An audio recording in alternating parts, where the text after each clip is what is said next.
শুভ সকাল বন্ধুরা, welcome back to my channel Bulti lifestyle. কেমন আছো তোমরা সবাই? আশা করি সবাই খুব ভালো আছো, আর আমিও তো একদম বিন্দাস আছি। তো সকাল সকাল এখন বাজে হচ্ছে 10:30, আর এখন আমি যাচ্ছি কাজে। কারণ এমনিতেই তাড়াতাড়ি যেতে বলেছিল, কিন্তু দেরি হয়ে গেছে আমার। যাই হোক, চলো ওখানে গিয়ে তোমাদের সাথে একবারে দেখা করছি। আর আজকে সকাল থেকে দেখা করিনি, তো চলে এসেছি কাজে।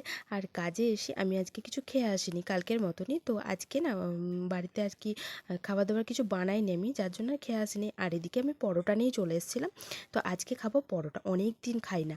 তো আজকে কালকেকার তরকারি ছিল একটুখানি, তো মা বললো যে ওই তরকারিতে ভাত খেয়ে যা, ভিজে ভাত। এবার আমার ঠান্ডা লেগেছে, তো তার জন্য আমি আর খেলাম না, ওই জন্য না খেয়ে চলে এসেছিলাম। আর অনেক দিন ধরে পরোটা খেতেও ইচ্ছা করছিল, তাই ভাবলাম যে আজকে না হয় পার্লারে গিয়ে পরোটাই খেয়ে নেবো, কারণ আজকে আর তাহলে বাড়িতে কিছু খাবো না। তো তার জন্য আমি বেরিয়ে চলে এসেছিলাম, স্নান টান করে পুজো দিয়ে। আর এখানে এসেই আমি খেতে বসে গেছিলাম। তো চলো খাবার দাবার খেয়ে একটু কাজ বাজ করি, তারপর দেখা করছি। তো কাজ বাজ সেরে আমি চলে এসেছিলাম এদিকে বাড়ি। আর বাড়ি এসে খাওয়া দাওয়া করে নিয়েছিলাম, এখন বাজে 3টে। তো এর আগে আর তোমাদের সাথে কোনো কিছু শেয়ার করতে পারিনি, কারণ বাড়ি এসে এত পরিমাণে গরম লেগে গেছিলো। আজকে হচ্ছে 44 ডিগ্রি। তো কি করে মানুষ বাঁচবে বলো এই গরমের মধ্যে? আর আমি বাড়ি এসে নুন চিনির জল খেয়ে পাখার হাওয়াতে ওই যে বসেছি, আর উঠতে আমার ইচ্ছা করে না। তারপর মা ভাত খাওয়ার জন্য ডাকলো, ঘুমায়নি কিন্তু, জাস্ট বসেই ছিলাম।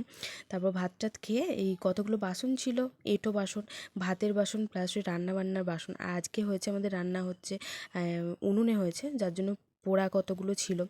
ধরো হাঁড়িটা কড়াইটা, তো ওটা মাজতে মাজতে না আমি আর পারছি না, মানে উঠছি না, গালিগুলো এত কামড়ে লেগে গেছে। তাই মাকে আমি ডাকলাম যে তুমি মেজে নাও।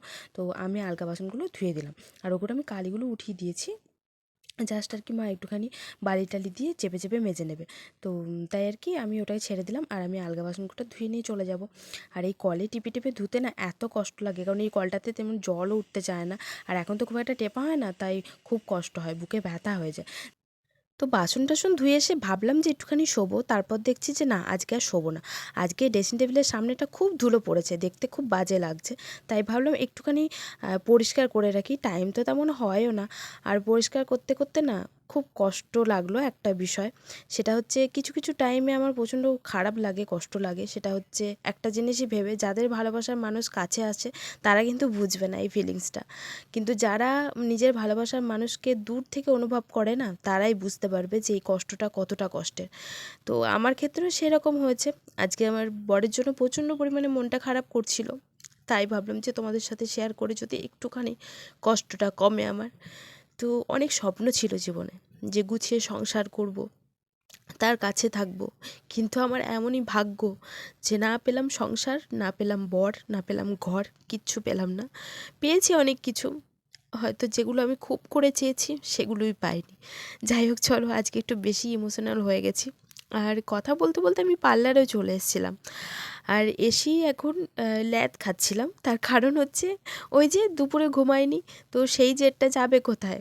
কারণ একটু তো রেস্টের প্রয়োজন হয় শরীরে, সারাদিনে যে পরিমাণে ধকল যায়, তারপর ওইটুকু টাইমে রেস্ট পাই। তাই কাকিমা বলল যে একটুখানি শোও তুমি, আজকে তো কাস্টমারের চাপ খুব একটা নেই। আর 10 মিনিট মতন আমি ঘুমিয়েও গেছিলাম, চোখ দেখে হয়তো বুঝতেই পারছো তোমরা। আর এখন কাকলিদি চা করছিল, আর চা করছিল বলে আর কি আমাকে ডাকলো কাকিমা যে ওঠো, উঠে চাটা খেয়ে নাও, ফ্রেশ লাগবে। আর আমার মন খারাপ হলে না সত্যি এরা খুব আমাকে কোম্পানি দেয়। কারণ হয়তো আমার নিজের লোক না, নিজের লোকে তো শুধু কষ্টই দেয়। কিছু কিছু সময় মনে হয় হয়তো পরে অনেক ভালো। যাই হোক, সবাই ভালো, কাউকে আমি খারাপ বলতে চাই না, সবাই ভালো। হয়তো আমার ভাগ্যটাই খারাপ, কিছু কিছু মানুষের কাছে অনেক কথা শুনতে হয়, এটাই হচ্ছে ব্যাপার। যাই হোক, এখন যাবো হচ্ছে ফুচকা খেতে।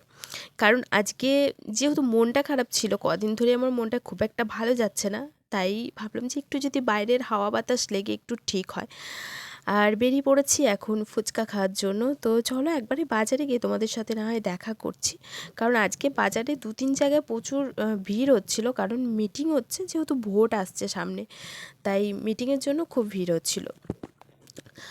আর কি বলবো, আজ মানে আমার কিছু ভেবে পাচ্ছি না যে আমি কি ভয়েস দেবো, তোমাদের সাথে কি কথা বলবো। আর ফুচকাটা দেখে কিন্তু সত্যিই জিভে জল চলে আসছিলো, কারণ অনেক দিন পর আমি ফুচকা খাচ্ছি। প্রায় 1 মাস হতে চললো আমি ফুচকা খাই না, টাইম হয় না, আবার কাজের চাপে খাওয়াও হয় না। আর আমার ফুচকা ওই আমাদের পাড়াতে একজন বানায়, ওনার ফুচকাটাই আমার খেতে টেস্ট লাগে। তাই ওনার ফুচকা তো এমনি খেতে পাই না, আমি যখন বাড়ি যাই তখন আবার ফুরিয়েও যায়। তাই আসার সময়তে উনি বসে না, আবার বাড়ি যাওয়ার সময় ফুরিয়ে যায়, তাই আর খাওয়াও হয় না। আর বৃহস্পতিবারে তো এখন বিকালেও দোকান খোলে, আগে দোকান খুলতো না, তখন খেতাম বৃহস্পতিবারটা, তখন আমি ভিডিও বানাতাম না। কিন্তু এখন তো দোকান খোলে, তাই এখন আর খাওয়া হয় না, দোকানে চলে আসি। আর দেখেছো কী পরিমাণে ভিড়। আর আমরা এখন ফুচকা টুচকা খেয়ে ওই দিকটায় যাবো, কারণ ওই দিকে হচ্ছে কাকলিদি নেবে ওর ছেলের জন্য পাউরুটি। আর তোমাদের কাছে একটাই রিকোয়েস্ট, যদি নতুন হয়ে থাকো আমার চ্যানেলে, প্লিজ চ্যানেলটাকে সাবস্ক্রাইব করে দিও গো। অনেক আশা নিয়ে লাস্ট চেষ্টা আমার এটাই বানানো, এটাই ইউটিউব চ্যানেলটা খোলা। কারণ এটার দৌলতে সত্যি যদি আমি কোনো দিন নিজের পায়ে দাঁড়াতে পারি, সত্যি যদি আমি নিজে কিছু ইনকাম করতে পারি, বিশ্বাস করো আমার সব স্বপ্ন পূরণ করব। কারণ সবটাই তোমরা দেখতে পাবে, আর তোমাদের সাথে তো সবটাই আমি শেয়ার করার চেষ্টা করছি, আগামী দিনেও সবটা শেয়ার করব। দেখতে থাকো ব্লগগুলো, আর কেমন লাগছে জানিও অবশ্যই। তো চলো এখন চলে যাব বাড়ি, আর আজকের মতো ভিডিওটা না হয় এখানেই এন্ড করছি। ভিডিওটা কেমন লাগলো অবশ্যই তোমরা কমেন্টে জানিও। তো ভালো লাগলে লাইক কমেন্ট শেয়ার করতে পারো। Tata, good night.